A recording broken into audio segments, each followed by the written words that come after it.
Hey guys, Professor Bill, Comic Book University, and the Freeze, issue 2. Alright, so good, a little bit of bad peppered in there, whatever. Let's actually just get into this. So we got the writing is by Dan Wickline, art by Philip Sevy, letters by Troy Bateri, and Philip Sevy also did the covers. The cover. So basically the main character, and I can't remember his name. I know he's clearly, evidently the main character, but I don't know.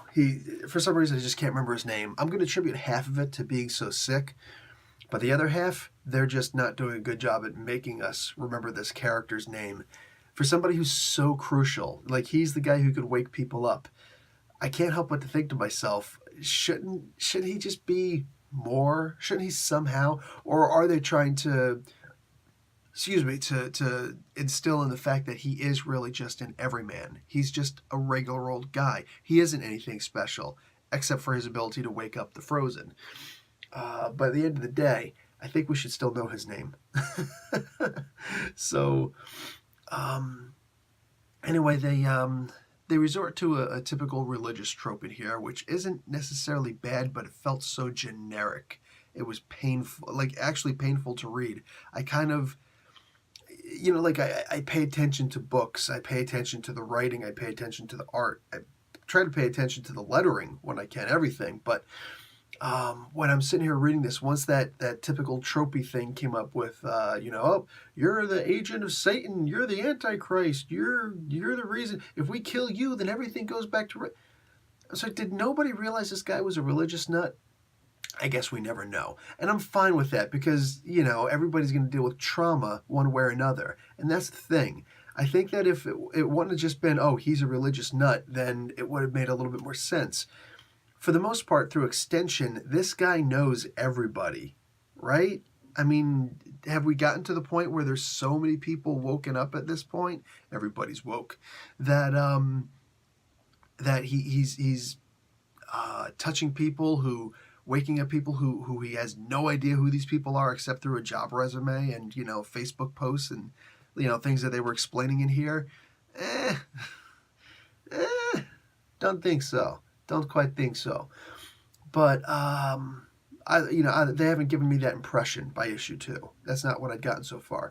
However, trauma will affect many people in multiple different ways, and everybody's going to feel some level of trauma, even if it's like low level trauma or extremely high, like this person's probably dealing with.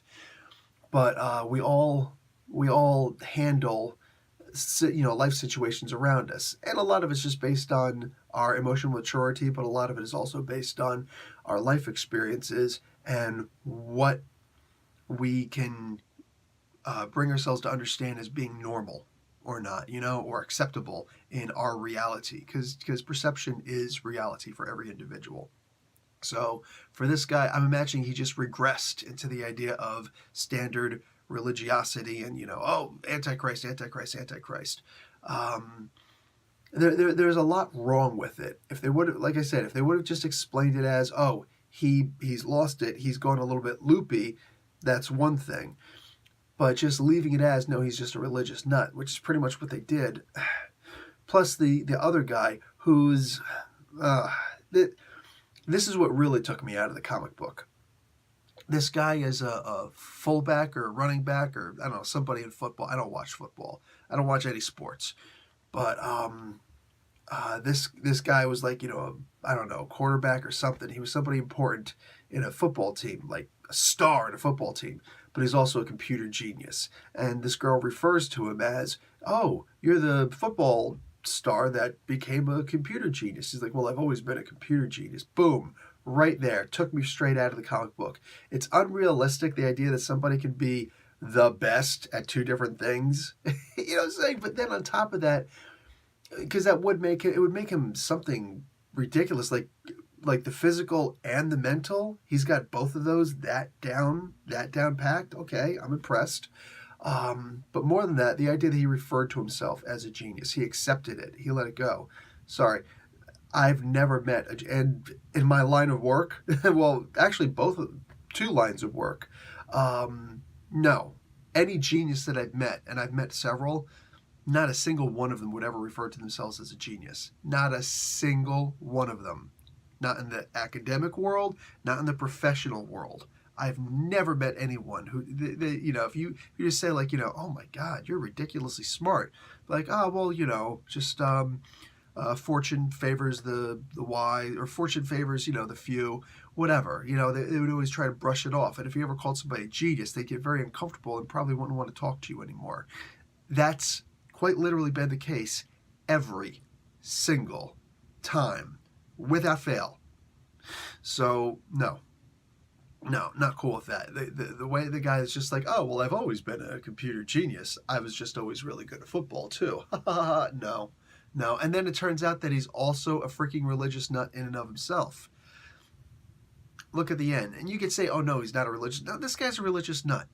Anybody who could justify any action by being a follower of a religion, you are a religious nut. Oh, there's going to be a whole bunch of people turned off by what I just said, but I want you to think about that.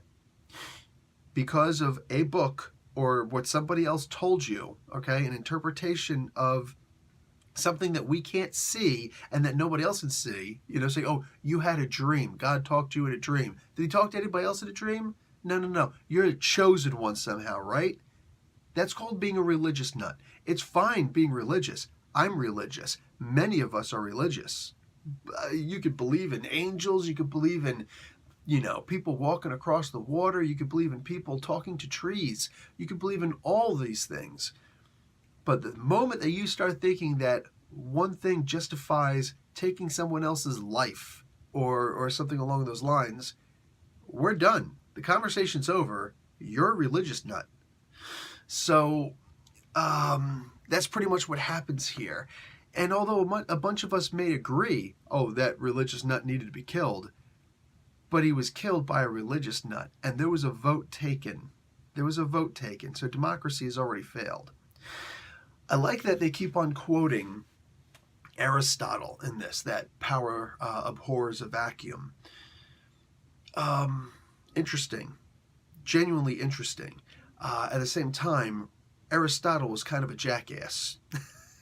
Aristotle's the guy who went around saying, oh, we've only got 5 senses. It doesn't take a whole lot of research to realize that there are a hell of a lot more senses than just 5 out there. You can't attribute it to the sense of feel, that you can experience hunger, that you understand I'm hungry by the rumbling in your belly, by the stomach acids making those movements. That's not the sense of feel.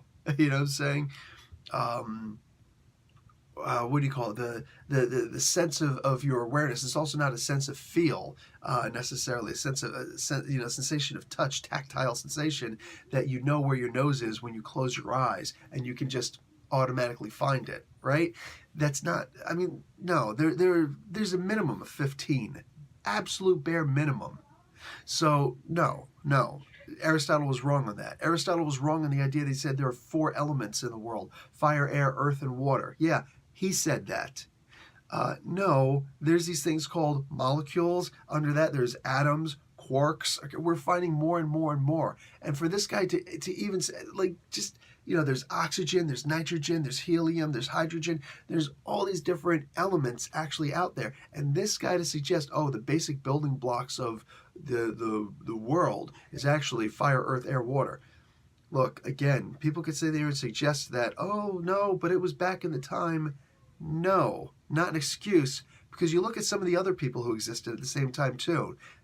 Dude, history is written by the conquerors. Just saying. And the Romans loved the Greeks.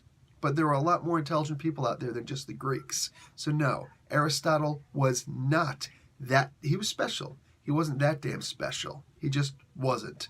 The only synoptic philosopher who ever existed, that should mean something. All the stuff that Alexander the Great sent him. But the guy was a jackass and got pretty much everything wrong. Nope, sorry. And likewise, I disagree with this. I disagree with the idea that, well, not entirely, but partially.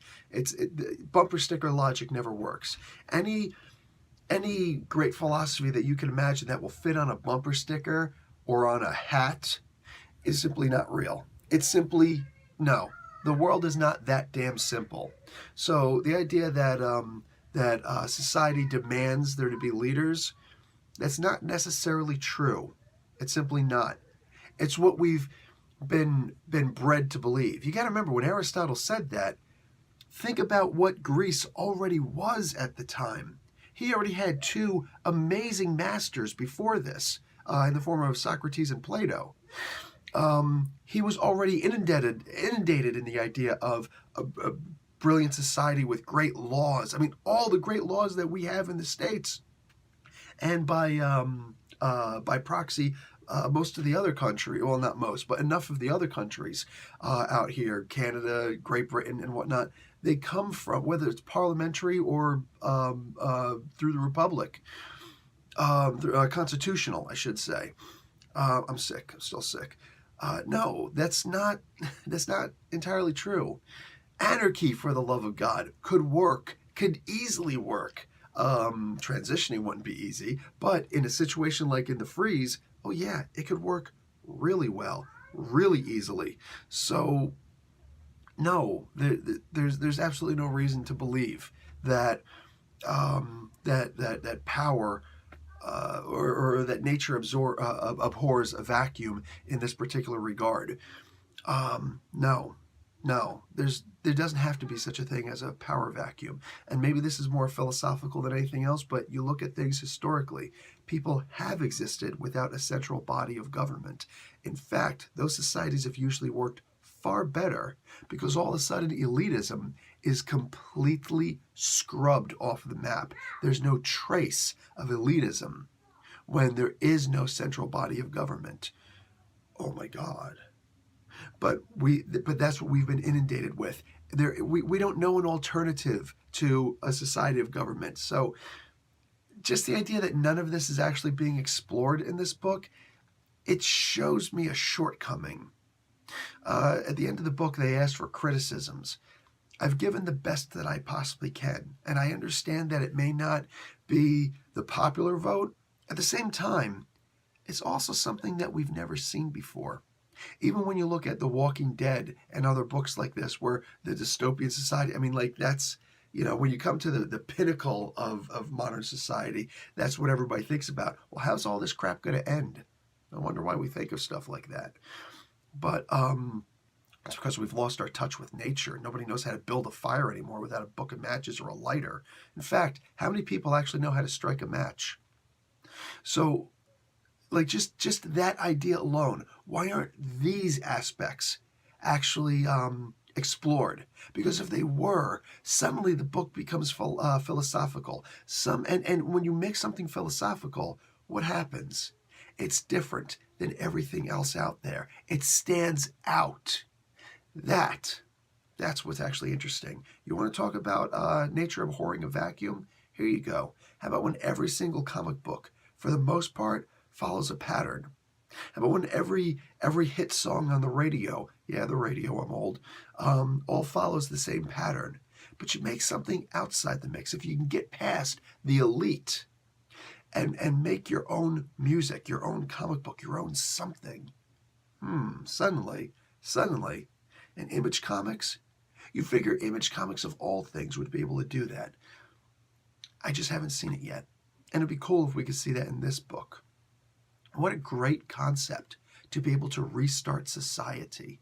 And of course, everybody's going to want to, anybody and everybody would think, well, we've got to try and get it back to where it was before. But I can't just go around and start touching everybody.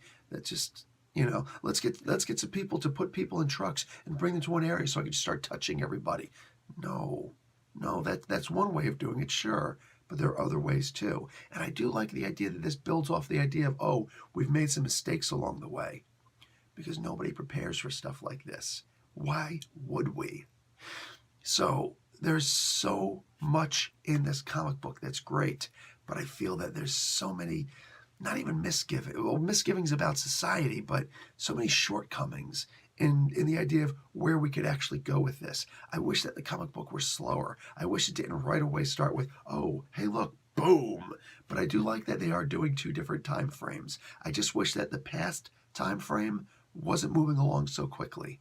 But that's just me.